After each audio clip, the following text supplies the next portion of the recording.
Welcome back to Petro Media.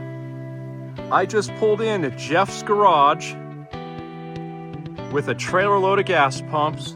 These gas pumps are heading to the Southern California Gas and Oil Show, which is tomorrow. Jeff and I are going to be attending that.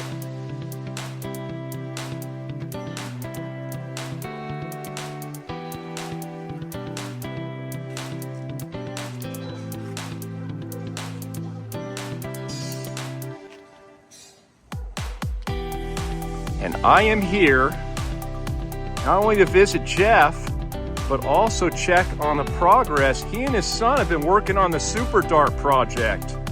Let's go inside Jeff's garage and check out the progress so far. See what he's up to.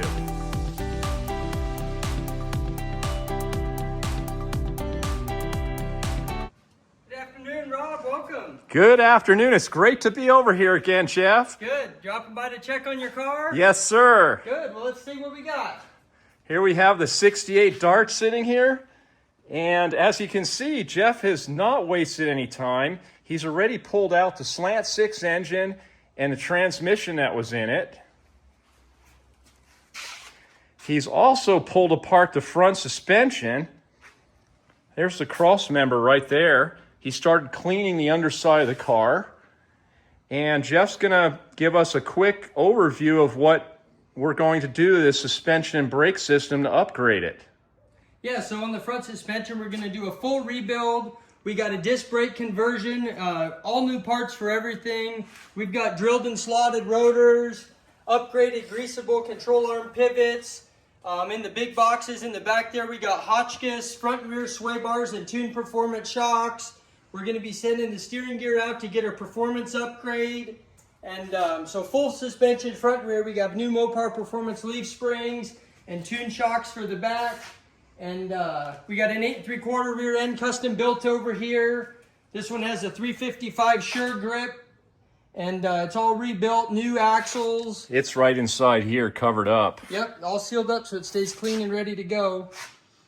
And we're going to rebuild the rear brakes and put the disc brakes on the front. And that'll get us going good for the back. Oh, that's great. Well, let's lift up this car and take a look underneath. All right.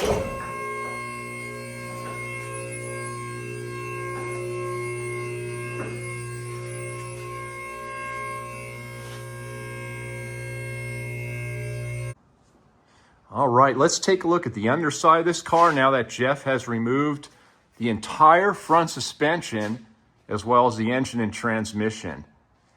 Everything will be cleaned.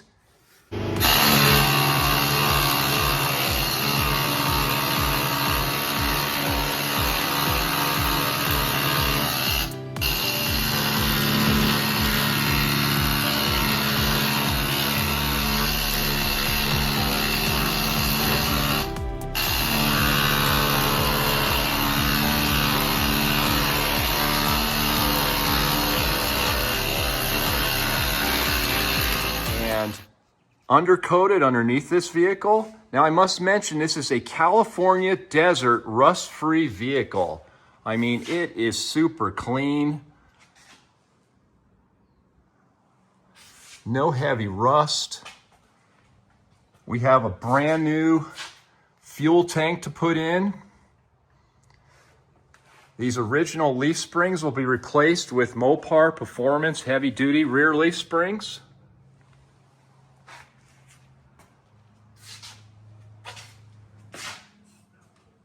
You can see how clean the rear rocker panels are on the inside. Jeff's oldest son, Justin, is also part of this project. He's been working hard, bead blasting some of the parts that we're going to reuse and painting them for this project.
Bob, we have these subframe connectors. So all these Mopars are unibody cars. So there's rear frame rails that are just spot welded to the floor pans in the rear and in the front. But the only thing between these front and rear frame rails are just sheet metal floorboards and rockers. So these cars never had frame rails in them, and the drag racers back in the early days that raced these cars, eventually they would start crumpling across the floorboards and the rockers and really destroying the body of the car. Wow. So we're gonna put in these subframe connectors that'll connect the rear frame rails up here to the front frame rails. Okay. Now these are bolt-in style. I prefer to fully weld them because the bolts can still allow some movement and slippage. So we'll clean it all up and weld them so that way it's rigid. And it'll really make the chassis of the car a lot stiffer. We won't have to worry about doing any permanent damage to the structure of the car. Yeah, preserve the car. That's great. Now, I want to mention that Jeff came up with this great idea. By the way, I'm working on the engine and transmission package up at my shop while Jeff is doing this suspension work. But Jeff came up with this great idea. We were going to run a 727 automatic transmission that we pulled out of the Dodge motorhome. Jeff came up with an idea of running a 46RH. Let's take a look at that. Okay, this is one of Jeff's 46RH transmissions sitting here. That's just an example for this video. I'm currently trying to find one through maybe out of a salvage yard to use for the Super Dart project. And basically this is a 727 transmission from here to right here. That's standard. But this has an overdrive and a lockup torque converter function. So by running some pressure switches in this unit and using a couple of relays, or this tranny will operate, so we have overdrive and lockup torque converter both on the freeway, which will drop the RPM considerably and save on fuel, and the engine won't be revving high all the way down the freeway. One thing I must mention is that 46RH transmission, the rear section, which has the overdrive unit, is much wider than the space that we have right here for mounting. And Jeff found online a cross member kit.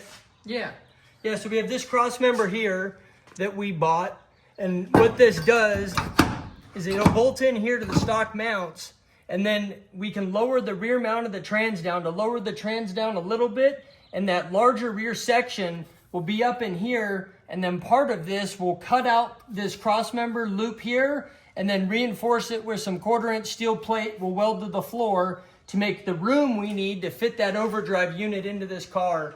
And after that's done, it should be a bolt-in, and we won't have to do any actual modifications to the floor pans. It'll just be this drop cross member and a modification to that cross member. Oh, that's awesome. What an upgrade. Yeah, it's going to be great. I mean, back when these cars were new, they didn't drive the speeds like we do today out on the freeways, and you didn't need overdrive. But to be able to drive these in modern times and keep up with traffic, the overdrive makes it so nice to be able to go on a good cruise. Yes, and that coupled with the rear gear ratio that we chose, we should have really excellent low-end torque, the best of both worlds, and a lower RPM on the freeway. Yeah, if I were to guess, we'd probably be able to cruise down the freeway at 75 miles an hour and probably 2,200 RPM, which will, cruise right along and be real nice to drive. Oh, that's great. Thank you for all the ingenuity you've put into this project so far, Jeff. Oh, you're welcome. You have years and years of experience of building Mopars, and it shows. Thank you very much. Thank you. This is what I'm working on right now.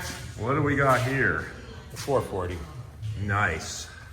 Trying to make it look stock, but he decided to do that. Oh, yeah. So then the valve covers don't fit. So the company in Pennsylvania that makes these spacers, Okay. they put the stock valve covers on. Oh, that's And great. there's another guy in Pennsylvania that makes those to lift the rock arm assembly and moves it towards the Sure. because the geometry's all wrong. 74 motorhome Dodge 360, and we're going to build it. And this is the last machine shop left in town. Unfortunately, machine shops like this are a dying breed. We had 5 in our town. We're now down to this last one. It's closing January 1st. I just came down to check it out in case I needed some machine work done on the 360. Thank you for watching this update video on the Super Dart. Tomorrow, Jeff and I are heading to that Southern California gas and oil event, and I'll be covering that event as well. So stay tuned, take care, and God bless.